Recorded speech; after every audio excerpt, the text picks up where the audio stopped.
Welcome back to my channel. Lovely Lynn, guys. Good afternoon guys. May share lang ako sa video nito. It's about, again, about diabetic person, guys. Yun nga, ako nga palibasa. Ako nga ay mahilig manood ng mga about sa health problem kasi nga yun, ako nga ay may kondisyong hindi kagandahan. Yun nga, ayun, na-picture ko na nga sa mga baguhan lang dito.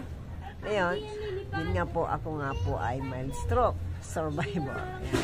And then, yun nga po, meron, at sabi nga, once na meron ng ganyan, nagkakaroon na ng complication ang pagiging, yung kondisyon na yun. At ito, gaya nito, yung tungkol sa ating dugo, sa mga, at yung nga sabi nga sa akin ng aking doktor, last year, ito before Christmas, ay ako nga ay medyo tumataas na ang dugo, ang sugar, blood sugar natin. Ayan, kaya yun, napakahilig kong manood ngayon ng kumbaga syempre, kailangan pa rin natin tayo maging concern talaga sa natin. Yung, lalo na yun kasi marami complication, guys, yung sakit na yan. Ang diabetes. So, ano nga ba ang mga early sign or symptoms ng diabetes o sakit na ito? At ito lang, may kapitbahay na naman ako na meron ding as in totally may diabetes na siya. Kaya pala siya sabi niya, napapansin din namin, namamayat siya, guys. Ayun, nagpa-check up siya. Nalaman niya na may diabetic na siya. So, yun, hindi niya nalalaman. Kaya, kayo po dyan, sa mga baguhan po dito, maging po tayo sa mga kinakain natin.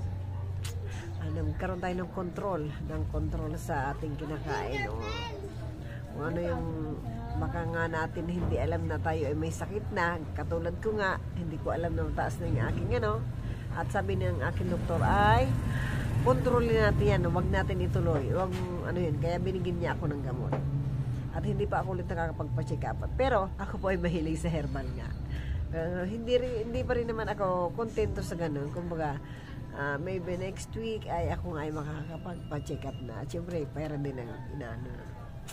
pera din ang mag-uutos, di ba? So, ayun, to be continue, guys. Ano nga ba ang mga sign? Ayon sa akin nakalap, guys. Yan. Sa mga hindi pa alam kung ano ang sign or symptoms ng diabetes, ay ito po yun. Ayan. At ito, natatakot na ako. At ako, ito'y nararamdaman ko. Kaya nga po ay sinishare ko ang ganitong mga video. Yung kaalaman ko na natutunan ko lang din at the same time yung based on my situation ngayon and the experience, of course.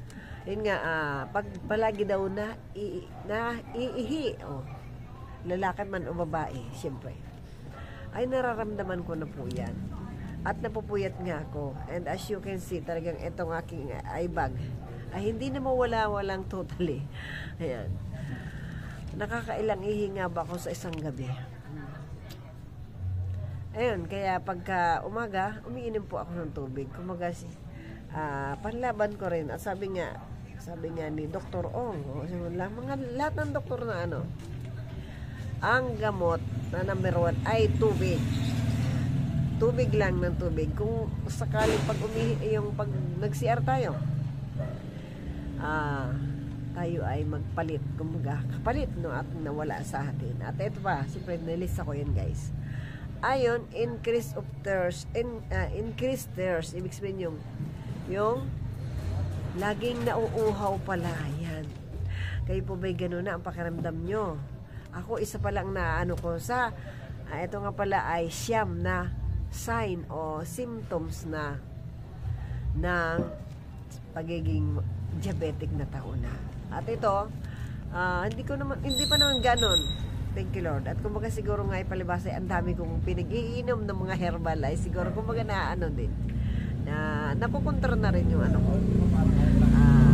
Nakukontra na rin yung pagtaas ng sugar ko. Yan. Baka po may mga ganito na kayong kondisyon, ay kayo po ay magpa-check up na sa inyong mga doktor. Ayan, yung laging uhaw. At ito pa, yung lagi daw pagod. Ayan. Frequent hunger, yung laging gusto, kakakain lang kakain ulit. So, ayun po. Kasi kumbaga natatalo na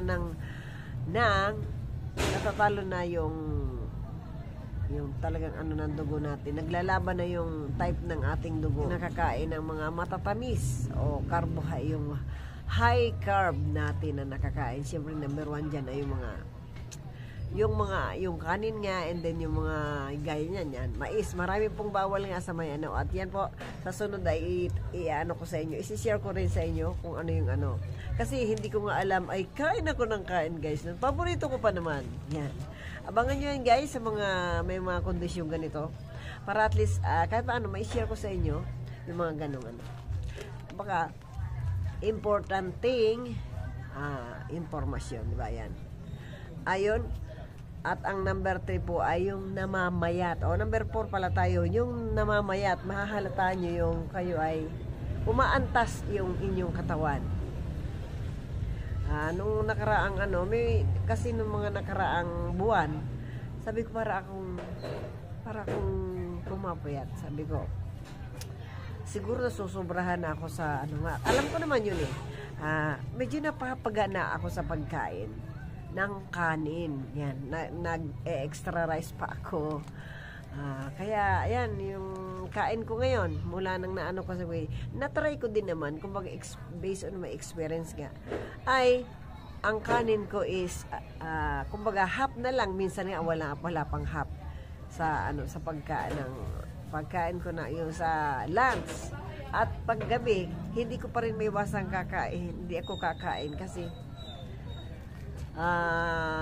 nanginayang din ako sa dami ng nasasaing minsan sa bahay at so talagang kumakain ako ng kanin, pero hindi kung half rice yung kinakain ko sa tanghali, ay half pa nung tanghalian yung kinakain ko sa gabi. So yung, kahit paano, at least bawas na rin, diba? Bawas na rin ang nun, kumbaga nakapag-control na ako. Although, masarap talagang kumain, guys. Masarap talagang kumain. Pero, yun nga, kailangan sisira kayo sa ating background. Ayan. Ito ba lang? Ayan, pasisira kayo sa background ko. Yung nga sinasabi ko. Kanina pa nga sana ako may video ay laging may sound, may maingay. Bel! Nagbabalaga ako Suklian. Ayon, pang-5 guys ay yung laging pagod. Yan, patig. Over patig. Akala ko may suklian. Sige na. Ayun nga. Ayun yung over patig. At yan nga, naano ko din naman na sa experience ko nga ay yung palibasa, solo nga ako dito sa may mga time na solo ako. At yan, ngayon syempre may tauhan ako ilang buwan. Nung mga time na mga previous months ay wala akong kasama. Ayun, ko nga nasabi ko, ba't ganun ang pakiramdam ko? Talagang medyo kakaiba. And then, ngayon, mabuti nga, mayroon na akong kasama. Yun, iwasan po natin yung natin, kasi yung daw, kasi kumbaga may simula na tayo ng ng taas ng sugar level natin. So, may iwasan na daw po natin ang yung super, yung over fatigue. Kasi nakakadagdag din po ng At saka, syempre, yung stress. Stress din po. Stress ay malaking yan. Pang-anim, guys. Yan. Yung mabawasan yung stress. At ako nga ay, ramdam ko din yun. Kaya nung mga nakaraang ay, namaya talaga ako, guys. Yun. At napupuyat. Yan. Kasama din dyan, siyempre, ang pagpuyat. Yan. Pagpuyat. Napupuyat nga ako sa sobra. Yung ilang beses ako nakakaihi. Minsan guys, 5 or 4 na beses ako nakaka-CR sa gabi. Siyempre, yun, napupuyat nga. Nagigising ng this oras. Na yung, siyempre kahit tayo tulog, sabi nga ni Doc, ay pag naiihi tayo, talagang magigising at magigising tayo. Ayan, at ano pa nga ba? Yun daw yung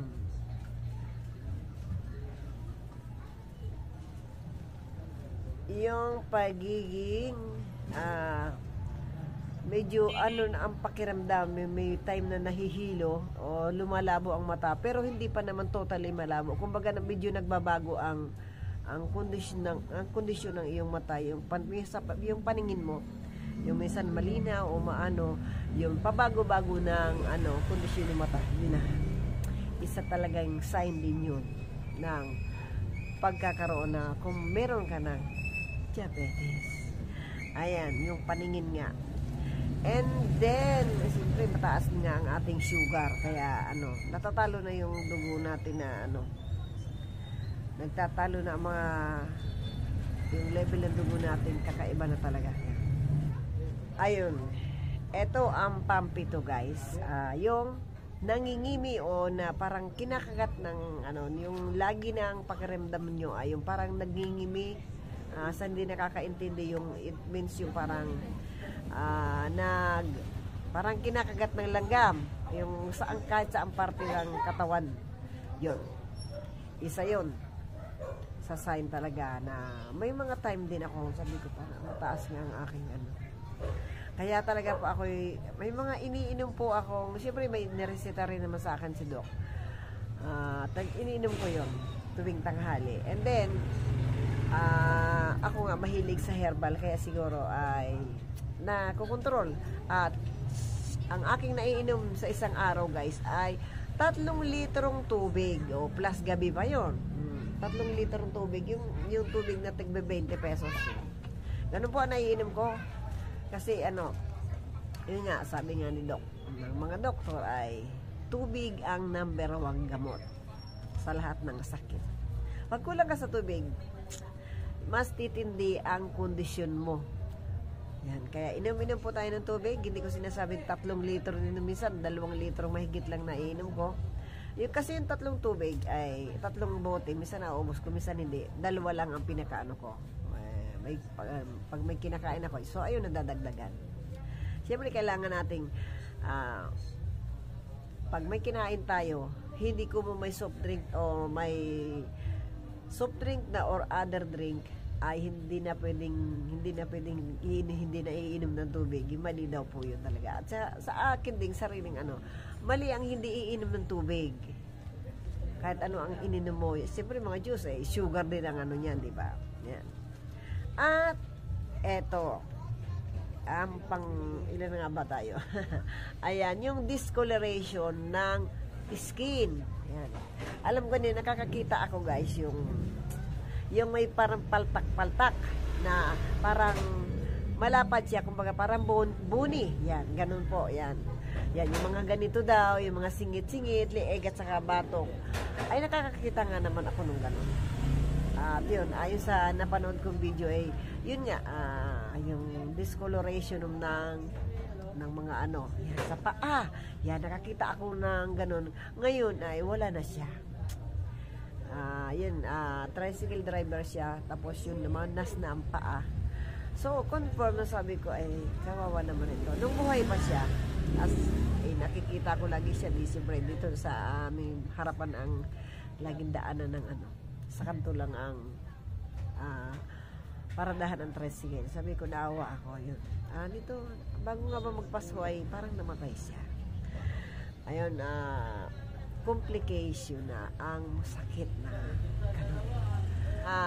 Ang panglas na sign ng pagiging diabetic na tao ay yung nangangati daw. Yan, yung nangangati, may mga laging kinakati ka kahit malinis ka o bagong ligo, yung lagi kang kinakati, pakiramdam mo kahit sa parte ng katawan na, siyempre kakamutin mo yun kasi makati niya.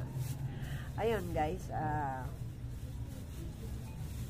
Pag once na mayroon na po kayo ng mga ganyan, kahit 1 or 2, at ako nga ay alam ko nga ay ano, ayan, sa shampoo na yan na ano, o 10 nga ba ang na-share ko na sign ng ano, ng diabetes. At ito pa nga pala guys, ito pa, another sign pa ito, ayon din sa aking experience, na hindi sa akin mismo, kumbaga, may naano akong diabetic na tao ay nilalanggam po yung kanyang hinubad na underwear, lalaki o babae. Yan. At syempre yung hindi gumagaling na sugat, yung matagal gumaling man siguro matagal. Kasi ang aking isang ate rin ay na ano din po yan, ang diagnose din niya ng abdon, yun ang kinamatay niya. Kaya sabi ko ay nagagamot ako ng sarili ko. At ako naman po ay mahilig akong mag-inom ng mga herbal. Siguro talaga naaano lang yun. Kaya ako kahit paano healthy pa rin. Although alam kong meron pa rin na ano, kaya magpapacheck up na talaga ako. Ayan guys, alam nyo kung ano ang side effect naman o magiging complication naman ng sakit na ito ay napakarami guys. So ayan. Ito ang complication ng ng diabetes guys. Ayan. Heart disease,